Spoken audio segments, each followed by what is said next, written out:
सांगली जिल्ह्यातील ईश्वरपूर शहरात पोलिसांची धडाकेबाज कामगिरी 102 महागडे मोबाईल हरवलेले शोधून 18,27,000चे अंदाजे मोबाईल नागरिकांच्या ताब्यात।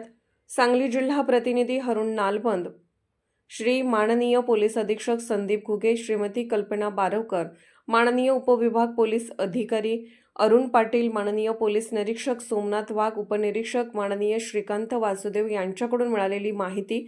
सांगली जिल्ह्यातील वाळवे तालुक्यातील ईश्वरपूर पोलीस ठाणे हद्दीत गर्दीच्या ठिकाणाहून नागरिकांचे व व्यापाऱ्यांचे, कॉलेजच्या विद्यार्थ्यांचे मोबाईल फोन गहाळ झालेल्या ईश्वरपूर फोन पोलीस ठाण्यात तक्रारी दाखल करण्यात आल्या होत्या। ईश्वरपूर शहर हे व्यापाराच्या दृष्टीने महत्त्वाचे आहे। आजूबाजूच्या गावातून दररोज नोकरी, कॉलेजचे विद्यार्थी तसेच बाजारपेठ, बस स्थानक अशा गर्दीच्या ठिकाणाहून मोबाईल गहाळ होण्याचे प्रमाण अधिक होते।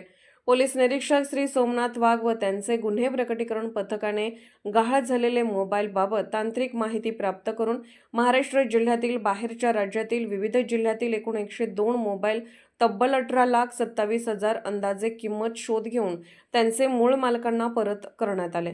या पोलिसांच्या धडाकेबाज कामगिरीबद्दल नागरिकांकडून, व्यापाऱ्यांकडून व मोबाईल धारकांकडून समाधान व्यक्त करण्यात आले आहे। असून त्याला मध्ये सेंटरला घेतो ना सर डायरेक्ट।